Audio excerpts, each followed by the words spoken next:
లోక పాపములను మోసుకొని పోయిన దేవుని యొక్క గొర్రెపిల్ల అయినటువంటి యేసుక్రీస్తు ప్రభు గారి యొక్క ప్రశస్తమైనటువంటి నామంలో మీ అందరికీ కూడా శుభ శుక్రవారపు శుభాకాంక్షలు తెలియజేస్తున్నాను.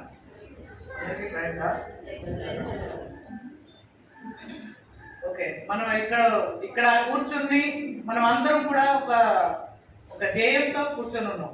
యేసు ప్రభు వారి యొక్క లోకానికి వచ్చి సర్వ మానవాళి యొక్క పాప ప్రక్షాళన కోసం ఈ యొక్క లోకంలోకి వచ్చి మనకి అనేకమైనటువంటి ప్రాంతాలు తిరిగి సువార్తను ప్రకటించి అద్భుతాలు చేసి ఆయన యొక్క మేలుల్ని మనకి తెలియజేసి ఆయన ద్వారా మనకి రక్షణను కలగజేసి మనకి నిత్య జీవంలోనికి నడిపించాలని ఆంక్షతో ఆయన యొక్క కృపను చూపించడానికి ఈ యొక్క లోకానికి వచ్చి ఉన్నారు.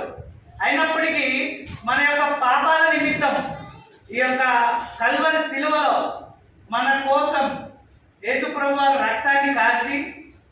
రక్తాన్ని కాల్చుకుంటూ మన కోసం శిలువలో 7 మాటలు అయితే పలకడం జరిగింది.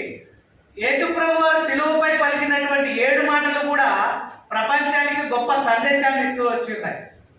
మనం చూసినట్టయితే ఇప్పుడు సహజంగా మన ఇంట్లో చిన్నపిల్లలు చూసినట్టయితే వాళ్ళకి అప్పుడు పుట్టినప్పటిలోనే మాటలు రావు కదా. వాళ్ళు ఫస్ట్ స్టార్టింగ్ ఏదైతే మాట మాట్లాడుతూ ఉంటారో వాళ్ళు ఫస్ట్ మాట్లాడగానే అంటే అమ్మ కానీ తాత కానీ అమ్మమ్మ తాత ఇంకా మామ ఇట్లా అన్నప్పుడు మనకి ఎంత సంతోషం కలిగిద్ది. ఎందుకంటే అది అతని లైఫ్లో మాట్లాడేటువంటి ఫస్ట్ మాట. అట్లానే ఒక వ్యక్తి చనిపోయే స్థితిలో ఉన్నప్పటికీ కూడా ఆయన నోరు తెరిచి ఒక మాట మాట్లాడారు అంటే దానికి ఒక అర్థం ఉంటుంది. ఒక మామూలు జనరల్గా మనం చూసుకున్నట్లయితే మరణ వాంగ్మూలం అంటారు. మరణ వాంగ్మూలం అనేది దానికి చట్టంలో చాలా ప్రాముఖ్యత ఉంది. ఎవరైనా సరే చనిపోయేటప్పుడు అబద్ధాలు ఆడతారా? ఆడరు. ఎందుకు? ఇంకా అతను చనిపోయే స్థితిలో ఉన్నాడు. ఆయన లైఫ్ ఇంకేమైనా ఉందా? అబద్ధాలు చెప్పడం వల్ల ఆయనకి ఏమైనా వస్తారా? ఏమి లేదు. అలాంటప్పుడు మాట్లాడిన మాట అది ట్రూ అన్నమాట, ఇంకా నిజమైన మాటలు.